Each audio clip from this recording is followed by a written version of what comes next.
मिलत टाइम्स में खुश आमदीद। भारत में आज 29 रमज़ानुल मुबारक यानी 23 मई बरोज़ शनिचर को ईद का चाँद नहीं देखा गया है, इसलिए यहाँ ईद का जश्न 25 मई बरोज़ सोमवार को मनाया जाएगा।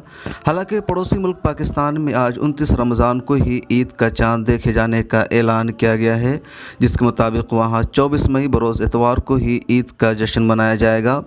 पाकिस्तान के अलावा भारतीय रियासत कश्मीर और केरला ने भी ऐलान किया है कि उनके यहाँ चाँद देखा गया है, इसलिए 24 मई को ही ईद की नमाज अदा की जाएगी।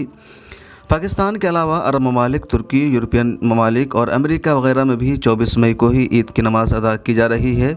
इन ममालिक में 29 रमज़ान 22 मई को ही था, जिसमें चाँद नहीं देखा गया, लिहाजा 23 मई को 30 रमज़ान मुकम्मल होने के बाद 24 मई को वहाँ ईद की नमाज अदा की जा रही है।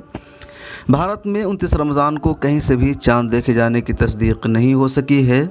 जामे मस्जिद दिल्ली, इमारत शरिया पटना, मरकज़ी जमात अहले हदीस समेत सभी हिलाल कमेटियों ने ऐलान किया है कि चाँद नहीं देखा गया है, इसलिए रमज़ान का महीना 30 का होगा और भारत में ईद की नमाज 25 मई को अदा की जाएगी। पाकिस्तान की सरकारी रुयत हलाल कमेटी ने देर रात चाँद देखे जाने का ऐलान किया है, जिसके मुताबिक वहाँ रमज़ान का महीना 29 का माना गया है। 2020 की ईद ऐसे मौका पर आई है जब पूरी दुनिया कोरोना वायरस के बहरान से दो चार है। हर जगह लॉकडाउन और इज्तिमा पर पाबंदी है, जिसकी वजह से मुसलमान ईद की नमाज मस्जिद और ईदगाह में अदा नहीं कर पाएंगे। सऊदी अरब, तुर्की और पाकिस्तान समेत तकरीबन सभी मुस्लिम देशों में भी ईदगाह और मस्जिद में नमाज़ पढ़ने पर पाबंदी आयद है, लिहाजा इन मुल्कों के अवाम अपने घरों में अहले खाना के साथ ईद की नमाज अदा करेंगे या तन्हा चाश्त की नमाज पढ़ेंगे। भारत में भी लॉकडाउन है और यहाँ भी मुसलमानों ने यही फ़ैसला किया है कि लॉकडाउन का पालन करते हुए किसी भी मस्जिद और ईदगाह में ईद की नमाज अदा नहीं करेंगे। तरावी की तरह अपने घरों में ही 3 से 5 अफराद पर मुश्तमिल अहले खाना के साथ ईद की नमाज अदा करेंगे या तन्हा चाश्त की नमाज पढ़ेंगे। ईद के चाँद की खबरों के बीच अमेरिका से एक अहम खबर ये आई है कि अमेरिकी सदर डोनाल्ड ट्रंप ने मस्जिद समेत दीगर इबादत गाहों को खोलने का फ़ैसला सुना दिया है। अमेरिका में पहले तिजारती सरगर्मियाँ शुरू की गई है और अब खुसूसी हुक्म के साथ मस्जिदों, चर्चों और दीगर इबादत गाहों को खोलने की इजाज़त दे दी गई है।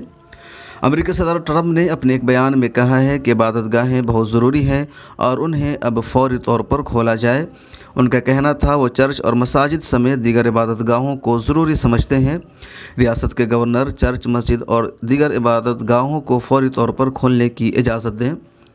ट्रंप का यह भी कहना था कि हम चाहते हैं मजहबी रहनुमा इबादत गाहों में लोगों के जमा होने पर और इबादत के दौरान हिफाजती इक़दामात को यकीनी बनाएं।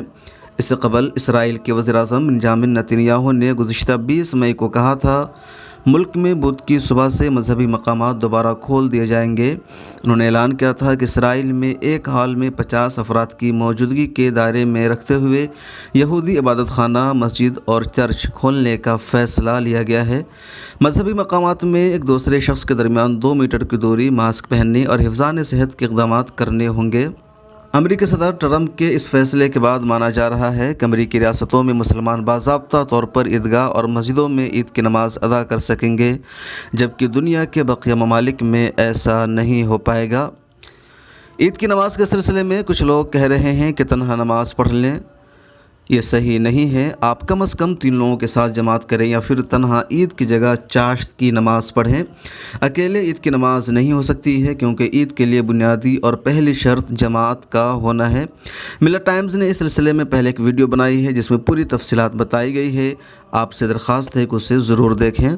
ब्यूरो रिपोर्ट, मिलत टाइम्स।